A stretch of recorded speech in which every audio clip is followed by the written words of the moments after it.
Welcome to Business Innovators Radio, featuring industry influencers and trendsetters sharing proven strategies to help you build a better life right now. Hi, everyone. This is Tammy Patzer, and I'm really excited today because I'm talking with Jason Gardner, and he started a really cool nutrition company called Barks and Berries in 2016. I'm going to let you figure out Barks and Berries.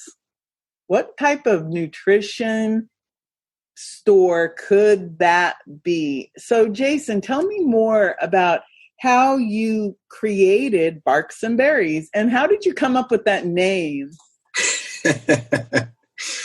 That's usually the first or the second question I get.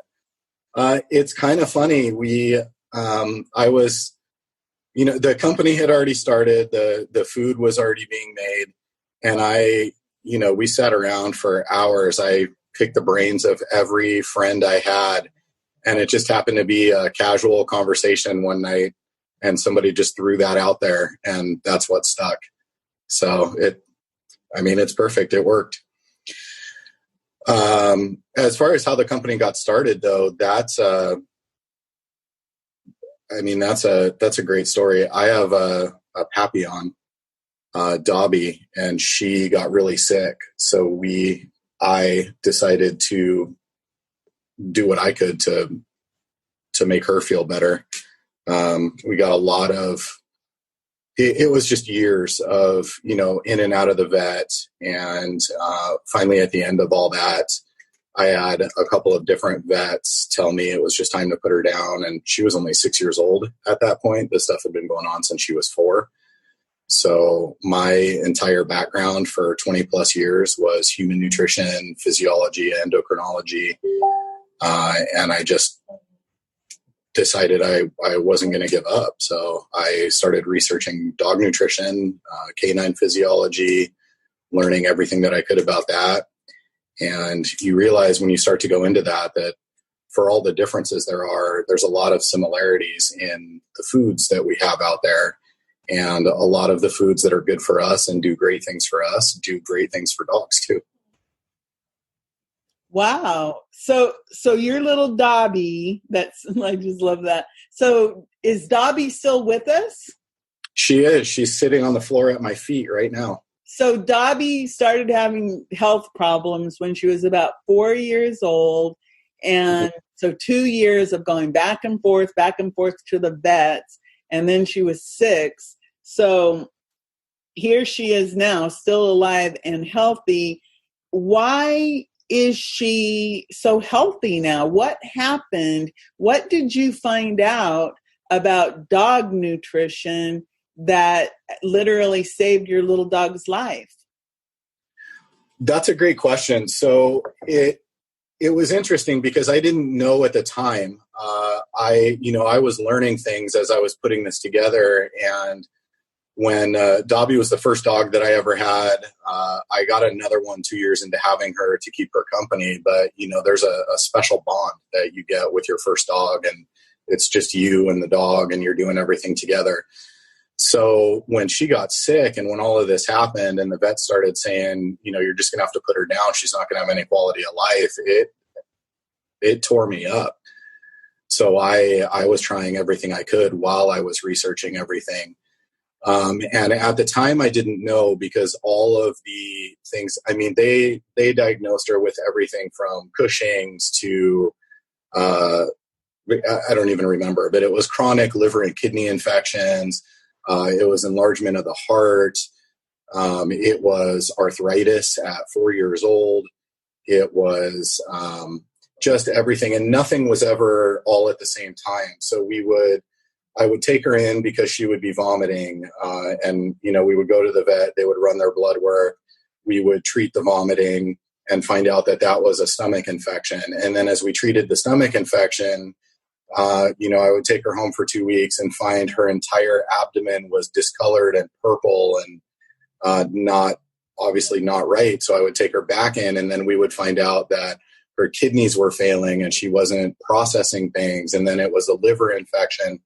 And this was just a cycle for years and years of steroids and anti-inflammatories and this prescription diet and that prescription diet. And nothing helped. So when we finally got the recommendation to put her down, I was kind of lost for a little bit, and I just started researching as much as I could about canine physiology and nutrition and what caused all these things. What we later found out was it was just a massive immunodeficiency for her that was causing all of that stuff. But through 2 years of blood work and everything else, nobody could tell me that. And that really bothered me. So it made me realize that, with just changing Dobbie's diet, adding in whole foods, organic foods, nothing processed, none of these weird filler supplements that all these companies use, so that I knew exactly what she was getting and I could control how much calcium and a natural form of calcium and everything else. We were able to, within, I think the first blood work that I did after that was about 3 months. And this is a dog that didn't have normal blood work for 2.5 years. I took her in after 3 months of taking her off all the prescription food, all the medications, everything, and just feeding her the whole healthy organic foods. And her blood work was normal for the first time in 2.5 years. Wow, that's really phenomenal. So looking back, and like most of us who have pets, we probably go to the grocery store and we buy the dog food that's on the dog food shelf, and there's different prices and different types of dog foods. So if you were to be talking to somebody and they wanted to know, well, what do you think are the main mistakes that most people make when choosing dog food or dog nutritional food, what can you say would be some mistakes they're making? Sadly, it's the same mistakes a lot of people make in choosing their own food. And the biggest one is not doing the research. So not reading the labels. And even for the people that do read the labels, the majority of them will gloss over the things that they don't know what they are. So when you start getting to the bottom half of a food label, especially for processed foods, and this is 95% true for dog foods, most people don't even know what those ingredients are or what they mean. And including me, I didn't know either when I was, first became a dog owner. So as I learned, about these chemicals that they're adding into the foods and these artificial preservatives and things that are, they're toxic to humans, it just didn't make sense to me. It didn't add up. So I would say the first mistake is not reading the food labels and not understanding what those ingredients are. And then going a little bit deeper than that, not understanding the industry, the dog food industry. The industry as a whole is owned by 3 companies. They have over 86% now of the market share of the dog food for these 3 major companies. And I don't want to start wars with them, so I won't mention them by name, but let's just say that they're popular candy bar companies and other things. And these companies are using just rancid meats, and they're using dead and diseased animals, and that's approved. That AFCO and the FDA say, hey, you know what, as long as it's below this percentage, you can use these dead, recycled, rendered animal meats. You can use these artificial chemicals. It doesn't have to be clean. It can be sitting out in the sun for days before you process it and put it in food. We would never put that stuff in our bodies. And even though there's the argument of, dogs are descendant from wolves, they're descendant from wolves generations removed. My Papillon has nothing in common with a wolf. So she is not meant, her digestive system, her internal flora, her microbiome is not that of a wolf. It was not meant to eat diseased old animal carcasses. It's developed over time, just like humans have, to need different types of foods. And so when people don't understand that and they don't go research those things, they allow this massive misinformation campaign from these major dog food companies to let them poison their pets. And that's why, the average lifespan of golden retrievers back in the 70s was 14 to 17 years old. And now that same dog breed, the average lifespan is 10 to 14. And we're spending 3 times as much money at the vet to make them live 3/4 of the lifespan that they used to live. It just doesn't make sense. It's amazing when you say that, because most people, I guess the best term would be they're ignorant, and most people, they think of price about the dog food, so they compare the price and of course the brand names that they're used to seeing on the shelves, because the dog food aisle in the store I shop at is combination of dog food and cat food, but it's one whole aisle on one side of the grocery store, and there's a lot of different selections there. So one of the things that really makes Barks and Berries different is what really makes Barks and Berries stand out, other than the fact that it's organic? That's a fantastic question. So, the biggest thing that really this has evolved into is I realized as I was doing all of this stuff how many marketing gimmicks there are out there. And, from things like now the big thing is limited ingredient food. Well, limited ingredient food doesn't make any sense. We, as humans, we don't eat the same 5 foods every day, all day, and then supplement the other 50% of the nutrients that we need artificially. So Barks and Berries I wanted none of that. I wanted nothing to do with any of that. We use our dog food recipes, the different ones that we have are over 45 whole food ingredients. We don't use any supplements to meet all of the nutritional requirements for the dogs. Everything comes from whole foods. Because it comes from whole foods, their bodies are able to get it in the form that it was designed to be delivered to them. It has the most bioavailability, so their bodies absorb the nutrients the way they're supposed to absorb them. They're getting them in the forms that they're supposed to get them to live their healthiest life. So I would say the biggest difference, other than the fact that it's all organic, grass-fed, is that we use nothing but whole food ingredients, and we are the only dog food company out there that can make that claim. Every other dog food company, including the fresh food companies, use a proprietary supplement blend along with their 5 to 10 ingredients to get those nutritional needs up to where they are. And unfortunately, those supplement blends are not controlled by those companies. They're usually outsourced by third parties, and they have all kinds of fillers. Some of them have preservatives in them. So you have these, fresh dog food companies that are advertising no preservatives added, but the preservatives are coming in the form of their proprietary supplement blends that they don't release. So we don't have any of that. Everything is whole food. Everything is organic. Everything is grass-fed. It's locally sourced. And yeah. Wow. I'm sitting here, everything you're saying, it's making me hungry. So one of the things, I was actually reading your website and I was looking at all of those ingredients that you have, and you have the photographs, and I saw blueberries, I saw mushrooms, I saw all different things, and then I saw that it also said it was human grade food. So if it's human grade, that means that it's a human could actually eat it if they chose to. But I wanted to ask you, how are you able to source everything locally, and what exactly does that mean?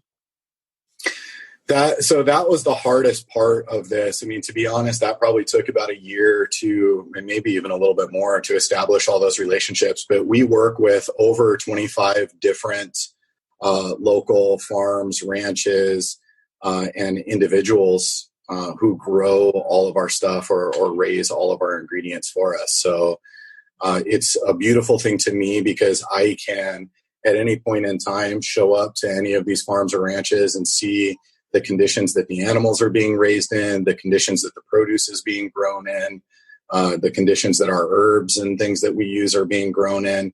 And that means a lot to me because for me, it's actually starting this company has changed my eating habits a lot. Even though my background was human nutrition, we don't really pay attention to where things come from. And sourcing, especially now with the FDA labeling changes on the foods that we eat and buy at the grocery store, sourcing is one of the most muddled, hard things to find where these meats are coming from.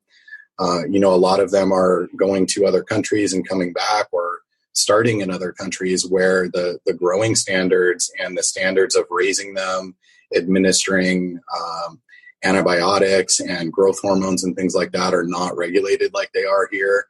So when you buy things like that, you're running a huge risk that you don't really know how those things were raised. You don't know what pesticides were sprayed on the fruits and veggies.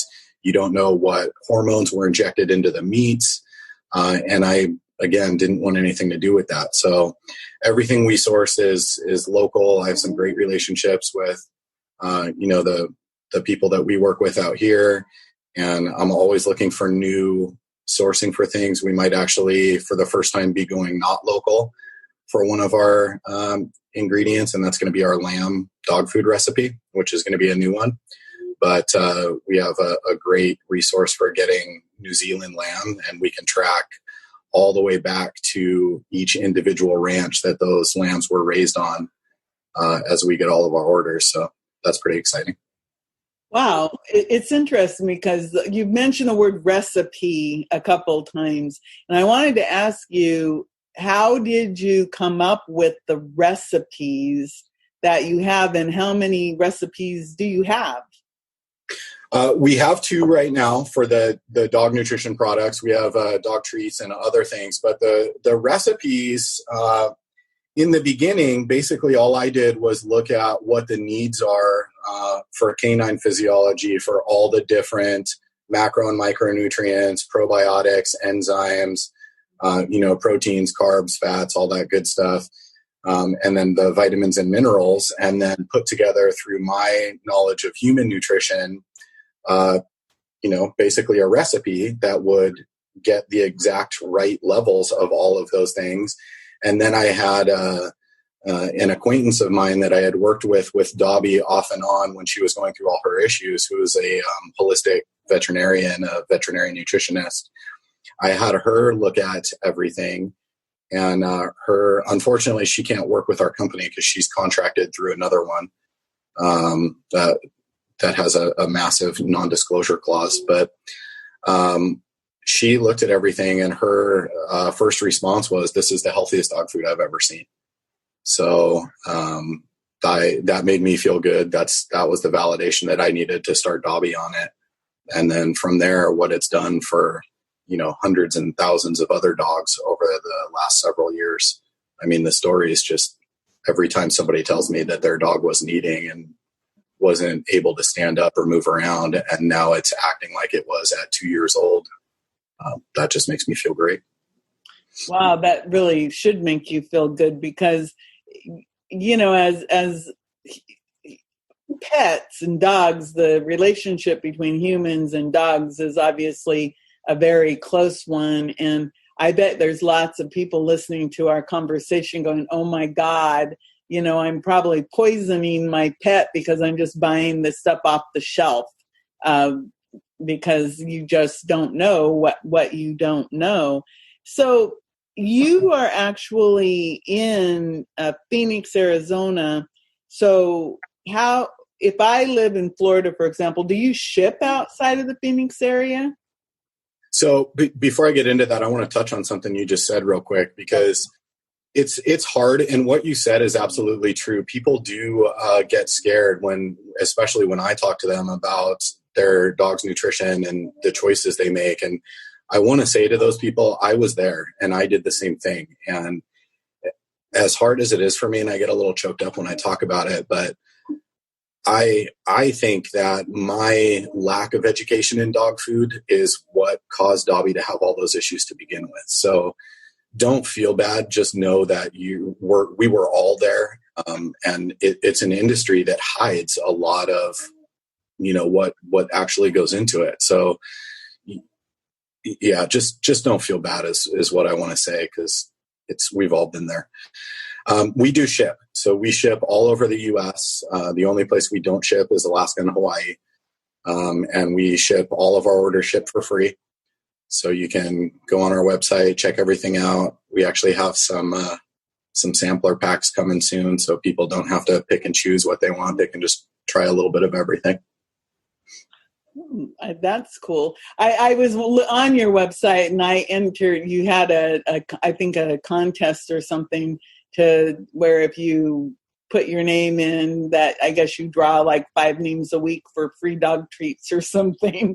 So I applied for that because I thought that was really cool. So I wanted to go back and talk about those ingredients again, because like I said, you mentioned 45 different ingredients. And when I was looking at your site, I saw that you had all the different ingredients listed and what they were for. And what caught my eye was mushrooms. And I've done a little bit of research into different types of mushrooms, and they're supposed to be really good for you. And you have something called the magic mushroom mix. What's that? The magic mushroom mix, honestly, is probably one of the things I'm most proud of. So I've done research into mushrooms for a long time, just because they, especially in Eastern medicine, have so many uses, from anti-inflammatory and energy to circulation and brain function. But probably one of the biggest ones is the research that's out there on their potential for anti-tumor and anti-cancer effects. And so if you research all the different types of mushrooms and their benefits for dogs, there's 5 that top the list for anti-cancer effects in dogs, but so many other things, from anti-inflammatory to antimicrobial and antibacterial, just all kinds of good things. So the magic mushroom mix is 6 different kinds of mushrooms. They're all organic. It's just a powder that you can sprinkle on top of their food or mix with their food. It's included already in our treat recipes and our dog food itself.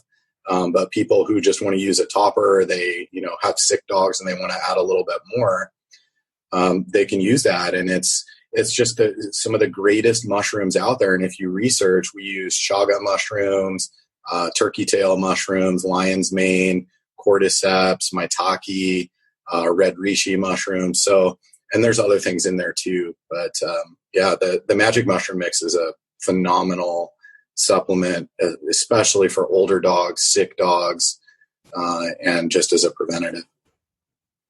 Wow, that again, every time you talk about this food, I'm sitting, it sounds like it would be something that would be good for humans, because I recognize those names, the lion's mane and the turkey, because I have done some research and they do have a lot of medicinal type properties, and they are used in Eastern medicine a lot. So I find that really interesting. So I put that in my bone broth and my smoothies. I'll just put a little teaspoon in there myself and use it. Yeah. Well, that's another product that I noticed you had was bone broth, and I drink bone broth all the time. So, and I actually was looking at your frequently asked questions where you were talking, and that is one thing you really advise, do not microwave food. I noticed that. Why is that? Well, our food is all fresh food. And like I said, all of our ingredients are from whole food sources, which means they have active enzymes. They have live probiotics, prebiotics. They have all of these live active cultures in them. And when you microwave something, you kill off all of that instantly. So if you buy, real good organic whole food, like the Barks and Berries food, and then you throw it in the microwave, you're essentially killing off 80% of the good stuff that's in it. So yeah, microwaving is a big no-no. So it's smart, just if you want to heat it up, just to heat it up in a traditional on the stove or not heat up at all? The bone broth, I mean, some dogs are picky. I have 4, and 2 of mine won't drink the bone broth unless I heat it up on the stove for them. Prepare it with a little sprig of parsley next to the bowl. But the other 2 don't care. I can pour it right out of the fridge with, all the good stuff in it, and they'll slurp it up. So just depends. So I wanted to ask you about a couple things. Are you planning on expanding Barks and Berries into any retail stores, or are you going to keep it mainly so that the public would order it online and get it shipped? So you have some great questions. Originally, it was going to be just a subscription-based service that, people can sign up. Their dog food and anything else that they need is delivered to their door, and, it's something that they don't have to worry about. Over time, I've realized that a lot of people still want to be able to go into a pet store, and just within the last 30 days, I've actually been approached by 2 major retailers in the U.S. and Canada. So I can't say who yet, but there is a good chance that within the next 3 to 6 months, you'll see a lot of the Barks and Berries products available on pet food stores. In pet food store. You heard it here first. I like that. So I wanted to also ask you about your research. I mean, what I find fascinating about you is the fact that you did have this background in human nutrition and everything, but yet this little dog, Dobbie, was like, help me. And you answered that call. And now all these hundreds, thousands, perhaps even millions of other dogs are going to benefit because you listened to your little dog when it cried out for help, and you tried to help it. And so that's a gift right there. So with all this research, do you have any new products coming up that you haven't let out yet? Do you have any insider secrets besides the one that you might go retail?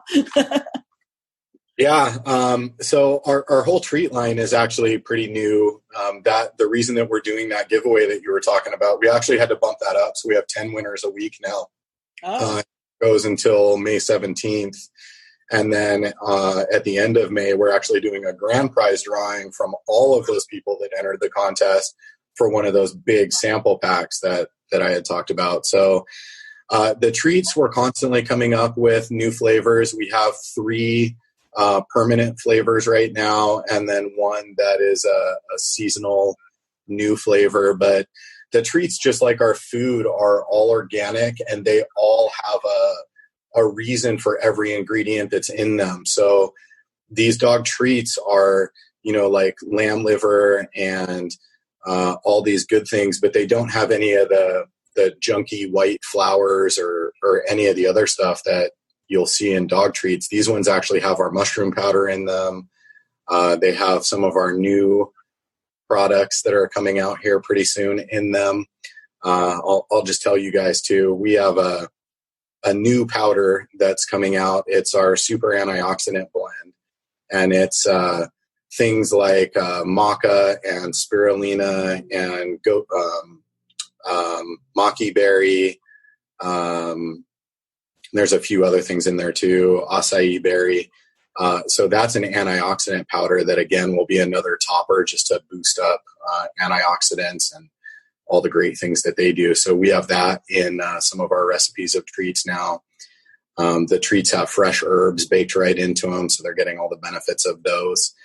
And we, so other than the seasonal treats and that new super antioxidant blend that we have coming out, we have a cat food line that's being researched right now. So that'll be something that you'll see over the next probably 3 to 6 months too. Wow. So it started with Barks and Berries, dogs, then it's going to end up with cats. Do you ever foresee that you might also move into human food for healthy food? No. No. The reason being, I mean, the reality of the way things are right now is that's a very hard thing to want to get in and compete with right now. You know, we as humans, we have the capacity to do our research and know what's out there, know what to go buy, know what we want to eat, what our palates are. And so, to be honest, I mean, everything's available. People can make those choices, but dogs can't. Right. We have to make those choices for them. And so for the people that, you know, do their best to eat healthy, but they don't want to go learn all of those things, I want to stick to, you know, our niche and what we're good at, which is taking care of the animals and making sure that we maintain the best dog food on the market for as long as possible. Well, it sure sounds, like I said, you're making me hungry. I wanted to ask you, you have also done some work with helping shelter pets. And can you tell me a little bit more about that program, about keeping the dogs fed? Yeah, that was, you know, rescues and helping shelters and stuff. It's a passion of mine. I do everything that I can for them. And when all the COVID-19 stuff started, a lot of people were really scared. And unfortunately, what that meant was with all the you know, lack of information out there, people were turning in their pets to rescues and shelters. Rescues and shelters were shutting down because they didn't have people that could come in. And it just became a big issue for a lot of these great people who are trying to help the dogs. And I just knew that we had to do something. So we put our Keep the Pets Fed initiative together. We started donating 50% of all of our sales to feed the dogs in their rescues and shelters. We actually were interviewed on Fox 10 News from that. And that got us a lot of, you know, just continued that drive. So that's something that we're doing through the end of May. Again, people can, if they just want to donate, 100% of those donations go to, you know, the food for the rescues and the shelters and stuff. And then anybody that orders still through the end of May, anything that you order, we're taking the value of that order and donating that as well in food back to the rescues and shelters. So, yeah, that's been just a great feel-good thing. I feel like we've done a lot of good for a lot of the local rescues out here. And, you know, our Instagram and stuff is flooded with the pictures from that and the thank yous from all of that. So. Well, that's really super. It's really good that not only were you able to save your little dog's life, but now you can help other people who want to make sure that their dogs have their best life or their healthiest life by eating. And we know that even humans, you know, you can see that humans have gotten unhealthy over the years. And of course, it reflects back on our animals also. So, wow, I've just learned so much about not only animal nutrition, but also a little bit about human nutrition just because of what you do. So before I let you go, is there anything else that you'd like to add or tell us about? Wow, we covered so much stuff. I think all I can say is, you know, if you really care about your dog,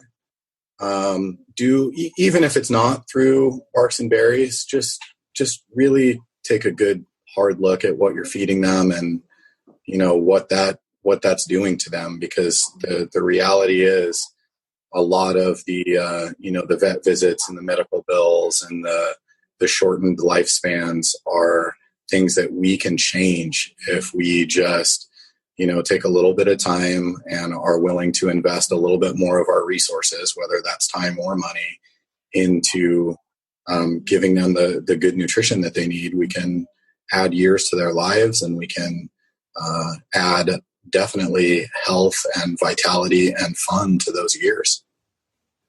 Wow, that's really phenomenal. So, Jason, if somebody wants to reach out, what's the best way for them to get a hold of you now?